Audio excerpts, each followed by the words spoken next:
বলতে আবার two two two উঠেছে ওই কুকুর জামা তবে জামা আবার পড়েছে কেনা আমি খাবো না তোর হাতে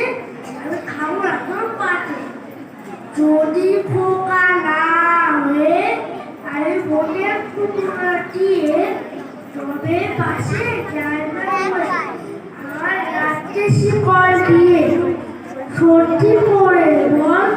আবার করিস বাসন বলতে আবার